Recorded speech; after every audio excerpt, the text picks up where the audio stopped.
तो बच्चों कैसे हैं आप सब। आशा करता हूँ कि आप सब बहुत अच्छे होंगे। तो प्यारे बच्चों, आज मैं आपको पढ़ाने वाला हूँ ट्रिग्नोमेट्री। ये आपका बहुत इम्पॉर्टेंट टॉपिक है, क्योंकि इसका यूज आपके स्कूल लेवल पर तो है ही है, साथ ही साथ जितने भी आप कंपटीशन के एग्ज़ाम देते हैं हर जगह इस चैप्टर का बहुत ज़्यादा इम्पोर्टेंस है।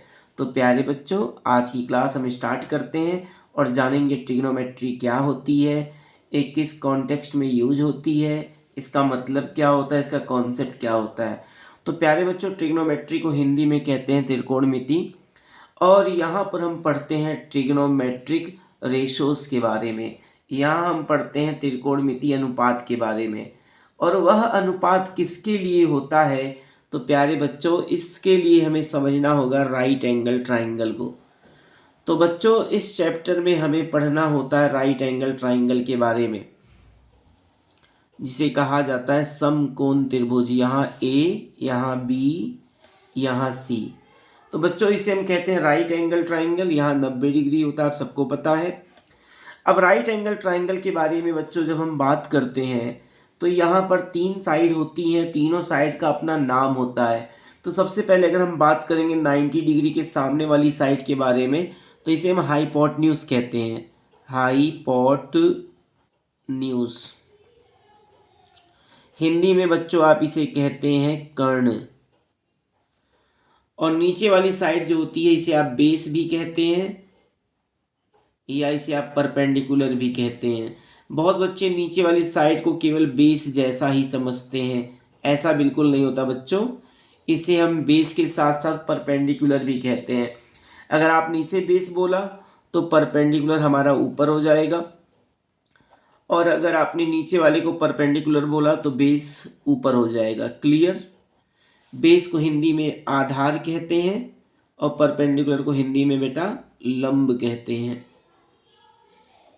आया समझ में। तो अभी तक हमने जाना कि राइट एंगल ट्राइंगल में क्या क्या चीज़ें होती हैं। एक हाइपोटेन्यूज हो गया, एक बेस हो गया और परपेंडिकुलर। और एक बहुत बड़ी कन्फ्यूजन आप सबकी दूर हो गई, क्या कि परपेंडिकुलर क्या होता है या बेस क्या होता है। बहुत बच्चे अभी तक यही समझते थे कि बेस का मतलब नीचे वाला, परपेंडिकुलर का मतलब ऊपर वाला। ऐसा बिल्कुल नहीं होता है। आप इसे भी बेस बोलेंगे, इसे भी बेस बोलेंगे, डिपेंड करता है बच्चों हम किस एंगल के बारे में बात कर रहे हैं। अब इसी के बारे में जानना है।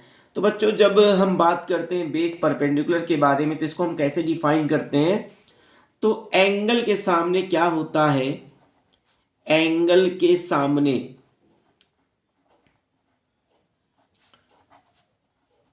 परपेंडिकुलर होता है। जिस भी एंगल की हम बात कर रहे हैं उसके सामने क्या होगा, परपेंडिकुलर। मतलब या तो हम इस एंगल के बारे में बात करते हैं या तो हम इस एंगल के बारे में बात करते हैं। केवल इन्हीं दोनों एंगल की बात की जाती है, इसके बारे में हम बात नहीं करते हैं।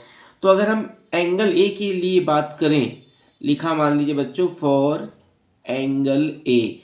तो अगर एंगल ए के बारे में बात की जाए बच्चों, तो आप देख सकते हैं ए के सामने वाली साइड का नाम क्या है, बी सी। इसका मतलब अगर मैं पूछूं ए के लिए परपेंडिकुलर क्या होगा, तो आप क्या बोलेंगे, बी सी। तो जाहिर सी बात है अगर परपेंडिकुलर बी सी हो गया, हाइपोटेन्यूज हमेशा फिक्स होता है, 90 के सामने होता है, तो ए के लिए जो बची हुई साइड है ए बी, इसी को हम क्या बोलेंगे, बेस। इसका मतलब बेस क्या हो गया, तो प्यारे बच्चों यहाँ पर बेस हो जाएगा ए बी, है ना। ऐसे बच्चों अगर हम बात करें किस एंगल के लिए, फॉर एंगल सी। अब बच्चों आप बताओ सी के सामने कौन सी साइड है। सी के सामने आप देख सकते हैं बेटा इसका नाम है ए बी, है ना बच्चों। तो सी के लिए परपेंडिकुलर क्या हो जाएगा, ए बी। और बेस क्या हो जाएगा, तो प्यारे बच्चों यहाँ पर बेस हमारा हो जाएगा। अब सी के बारे में अगर बात करें तो सामने परपेंडिकुलर ए बी हो गया, हाइपोटेन्यूज फिक्स होता है, तो बच्चों बेस हो गया बी सी। मतलब आप देख सकते हैं इस एंगल के लिए जो परपेंडिकुलर था वही सी के लिए बेस हो गया, और इसके लिए जो परपेंडिकुलर था वही ए के लिए बेस हो गया। मतलब दोनों आपस में बदल जाते हैं। तो प्यारे बच्चों अभी तक आपको समझ में आ चुका होगा कि परपेंडिकुलर बेस क्या होता है, तो इसके बारे में आपको पता चल गया। क्लियर। अब प्यारे बच्चों, इन तीनों साइड में एक रिलेशन होता है जिसे कहते हैं पाइथागोरस थ्योरम या पाइथागोरियन ट्रिपलेट कहा जाता है। और यह रिलेशन होता है h का स्क्वायर इज इक्वल टू होता है b का स्क्वायर प्लस में बच्चों क्या होता है p का स्क्वायर। मतलब हाइपोटेन्यूज का स्क्वायर इज इक्वल टू होता है बेस का स्क्वायर प्लस में क्या होता है परपेंडिकुलर का स्क्वायर। हिंदी में आप इसे कहते हैं कर्ण का वर्ग बराबर आधार का वर्ग प्लस में लंब का वर्ग। अब इसका यूज क्या होता है? इसका यूज होता है अगर दो साइड पता है तो तीसरी साइड को पता करने के लिए हम इसका यूज करते हैं। ठीक है, अगर राइट एंगल ट्राइंगल में कोई दो साइड पता है तो हम तीसरी साइड इसको यूज करके पता कर सकते हैं। एग्जाम्पल, जैसे मान लो बच्चों यहाँ पर मैंने एक ट्राइंगल बनाया छोटा सा,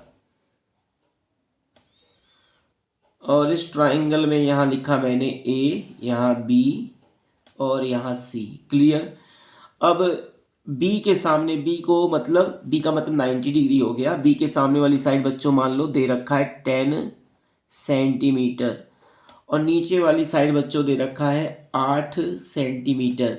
तो अगर हमें पता करना हो इसकी थर्ड साइड क्या होगी तो आइए पता करते हैं। तो प्यारे बच्चों, अगर इसको हम यहाँ पर यूज करेंगे तो हमें पता है यहाँ दे रखा है हाइपोटेन्यूज, हाइपोटेन्यूज की जगह दे रखा है 10 तो लिखेंगे इसका स्क्वायर।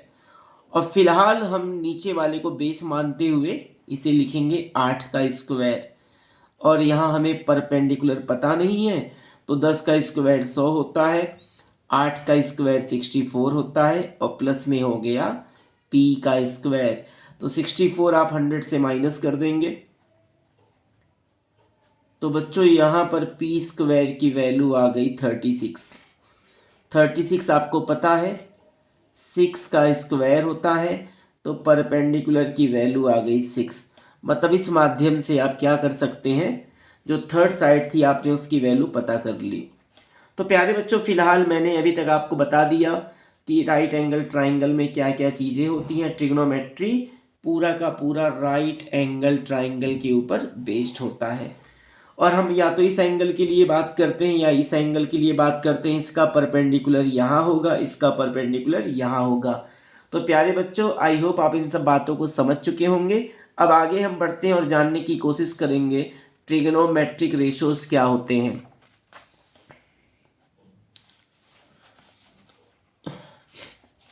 तो बच्चों, अब हमें जानना है ट्रिग्नोमेट्रिक रेशोज के बारे में।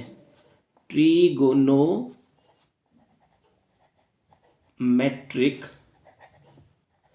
रेशोज के बारे में, हिंदी में कहते हैं त्रिकोणमितीय अनुपात के बारे में।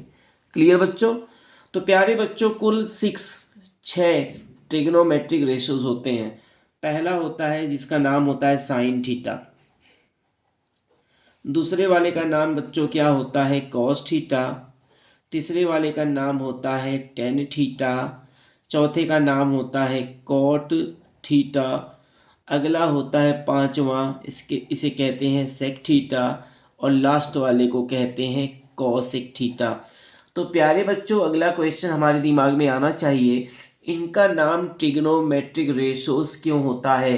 तो बच्चों, इसके पीछे सिंपल सा लॉजिक है, क्योंकि ये सारे के सारे दो साइड्स के रेशो में होते हैं। दो साइड्स का मतलब या तो बेस या तो परपेंडिकुलर या तो हाइपोटेन्यूज या तो बेस। मतलब परपेंडिकुलर हो गया, बेस हो गया, या तो इनके रेशो में होंगे या तो हाइपोटेन्यूज बेस के रेशो में होंगे या परपेंडिकुलर हाइपोटेन्यूज के। मतलब इसी प्रकार से इनको रेशो में लिखा जाता है। रेशो का मतलब बटे में लिखा जाता है, फ्रैक्शन में लिखा जाता है, इसलिए हम इन्हें क्या कहते हैं ट्रिग्नोमेट्रिक रेशोज कहते हैं। क्लियर? अब मैं आपको एक बहुत ही बढ़िया ट्रिक बताने वाला हूँ, उस ट्रिक के माध्यम से हम जानेंगे कि इनकी वैल्यू क्या होती है।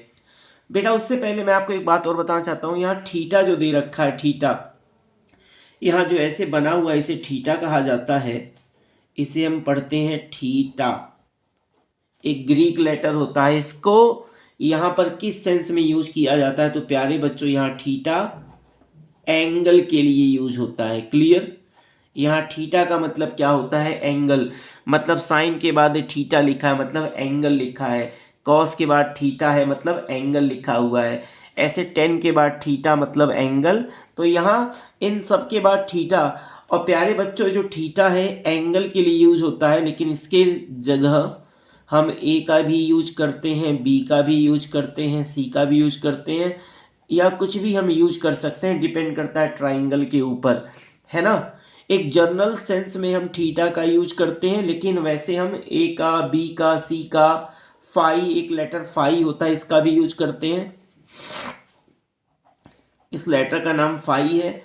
तो इन सब का यूज किया जाता है एंगल के सेंस में। क्लियर। अब आगे आइए और अच्छी बातों को जानते हैं। तो प्यारे बच्चों एक बढ़िया सा ट्रिक है, आप इसे देख सकते हैं। ट्रिक दे रखा है, पंडित बद्री प्रसाद हर हर बोले।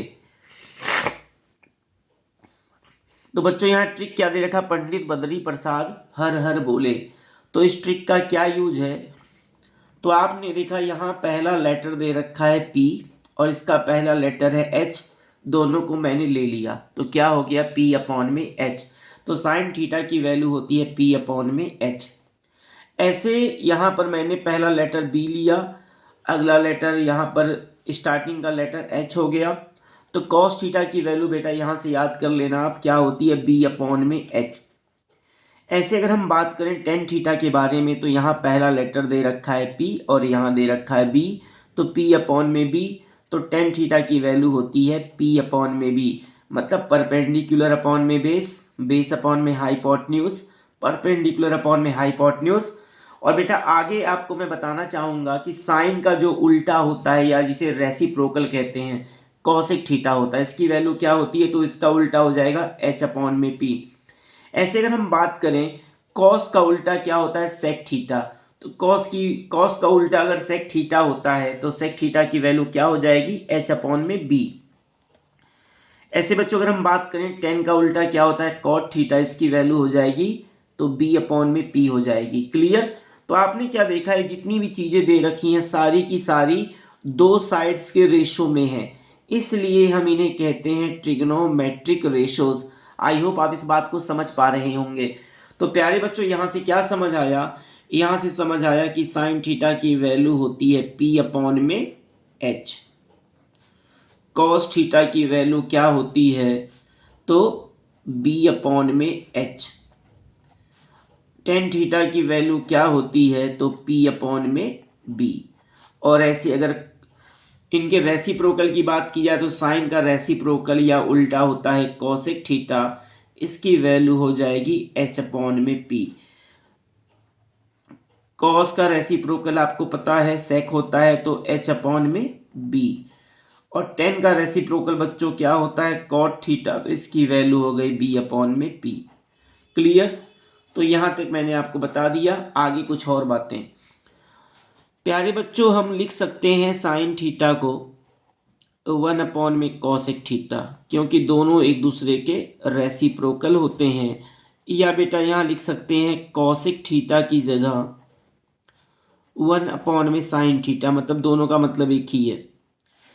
आगे बच्चों अगर हम बात करें कॉस थीटा का मतलब होता है 1 अपॉन में सेक थीटा, या सेक थीटा दे रखा होगा तो इसे आप लिख सकते हैं 1 अपॉन में कॉस थीटा। सिमिलरली अगर टेन थीटा की बात की जाए बच्चों, तो टेन थीटा की वैल्यू होती है 1 अपॉन में कॉट थीटा, या कॉट थीटा को हम लिख सकते हैं 1 अपॉन में टेन थीटा। क्लियर।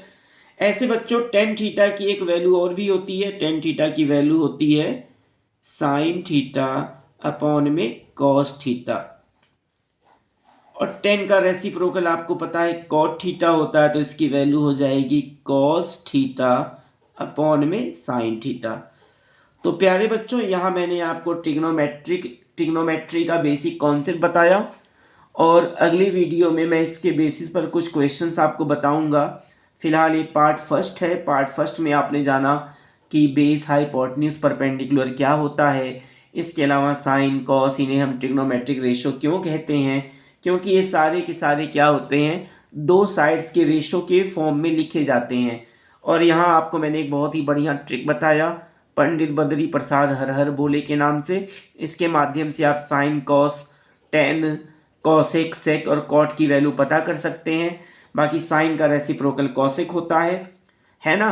कॉस का रेसिप्रोकल सेक होता है और टेन का रेसिप्रोकल कॉट होता है। और इन सारी वैल्यूज़ को आप याद कर लीजिएगा, नोट्स बना लीजिएगा। थैंक यू बच्चों।